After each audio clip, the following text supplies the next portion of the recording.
Di dalam hadis diriwayatkan oleh Al-Imam Al-Bukhari dan Muslim, Rasulullah menyatakan, min asyratis sa'ah an yurfa'al ilmu wa yathbutal jahlu. Jadi di antara tanda-tanda kedatangan hari kiamat itu adalah diangkatnya ilmu oleh Allah Subhanahu wa ta'ala dan kemudian kokohnya kejahilan. Lalu di dalam hadis Bukhari yang lain, an Syaqiqin qala kuntu ma'abdillah wa Abi Musa qala an-nabiy sallallahu alaihi wasallam. Rasulullah sallallahu alaihi wasallam bersabda, inna baina yaday sa'ah la ayyaman. Sesungguhnya pada masa menjelang hari kiamat terdapat hari-hari, masa yanzilu fiha al-jahl. Kejahilan atau kebodohan itu turun merata dalam kehidupan manusia. Wa yurfa'ul ilmu, dan ilmu itu dicabut. Hadis riwayat Bukhari.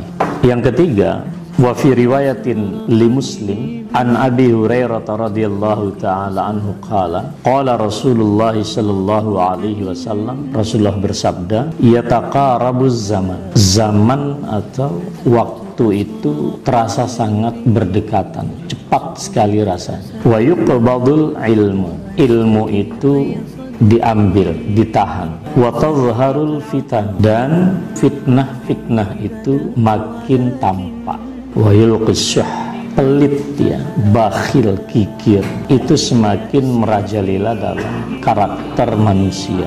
Wa yaksurul haraj, dan pembunuhan itu banyak sekali terjadi. Ini hadis riwayat Muslim. Ini ada 3 hadis, tapi yang ingin kita fokuskan ini adalah qabdul ilmi wa zuhurul jahli. Jadi hari kiamat itu diantara tanda-tandanya itu adalah ilmu itu ditahan oleh Allah, dicabut oleh Allah, dan kemudian kejahilan, kebodohan itu merajalela. Ibnu Battal rahimahullah, beliau menyatakan, ra'ainaha ayanan, kita lihat atau saksikan dengan kasat mata. Faqad naqasal ilmu itu makin hari makin berkurang. Wa zaharal jahlu, dan kebodohan, kejahilan itu merata.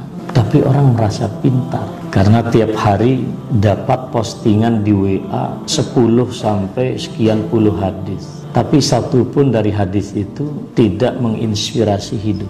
Wa ulqiyasyuhhu fil qulub, hati Pak, mental kita ini itu semakin pelit pikir. Wa ammatil fitan, fitnah itu menyeluruh sekarang. Kalau dulu fitnah itu bagi orang bodoh, sekarang orang pintar pun juga sama. Tidak beda rasanya sekarang orang berpendidikan dengan tidak berpendidikan. Wa kasural qatlu, dan pembunuhan itu sedemikian banyak. Itu yang dikatakan di dalam syarah Sahih Bukhari. Ya, kalau kita mau menyadari Pak, berapa juta umat yang dibunuh saat ini, lebih banyak yang dibunuh oleh sesama manusia ketimbang meninggal karena sebab misalnya bencana alam atau barangkali juga sakit. Oleh karena itu, Al-Hafidh Ibnu Hajar Al-Asqalani, beliau menyatakan apa yang dimaksud oleh Rasulullah Sallallahu Alaihi Wasallam gitu kan.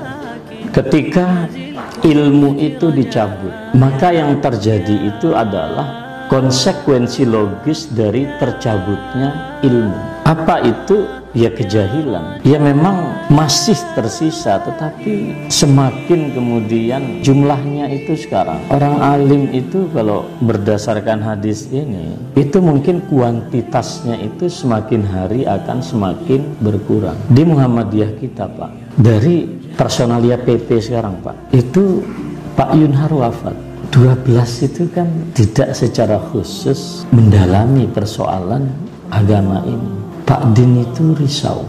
Mengapa? Karena Muhammadiyah ini harakat Islamiyah, gerakan Islam, dakwah amar ma'ruf nahi munkar. Kalau di situ tidak ada sibghah ulama, sibghah Islamiyah, maka karakter terharokah Islamiyah itu hilang. Karena memang banyak ulama mungkin, tapi adakah kemudian kerelaan untuk mengabdikan usia dan kesehatan yang tersisa untuk umat? Belum tentu.